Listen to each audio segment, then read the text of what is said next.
অনেক দিন থেকেই আমার একটা পাহাড় কেনার শখ, কিন্তু পাহাড়কে বিক্রি করে তা জানি না।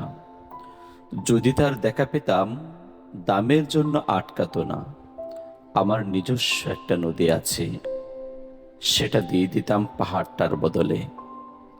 কে না জানে, পাহাড়ের চেয়ে নদীর দামই বেশি। পাহাড় স্থানও, নদী বহমান। তবু আমি নদীর বদলে পাহাড়টাই কিনতাম, কারণ আমি ঠকতে চাই। নদীটা অবশ্য কিনেছিলাম একটা দ্বীপের বদলে। ছেলেবেলায় আমার বেশ ছোট্ট কাঠ্য ছিমছাম একটা দ্বীপ ছিল, সেখানে অসংখ্য প্রজাপতি। শৈশবে দ্বীপটি ছিল আমার বড় প্রিয়।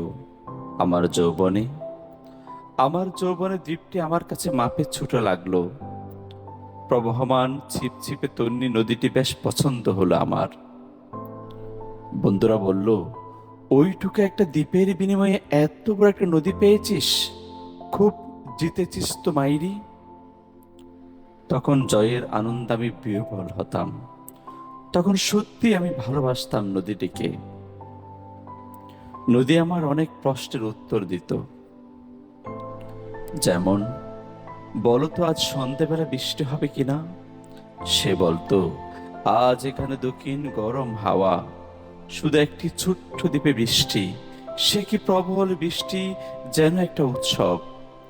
আমি সেই দ্বীপে আর যেতে পারি না।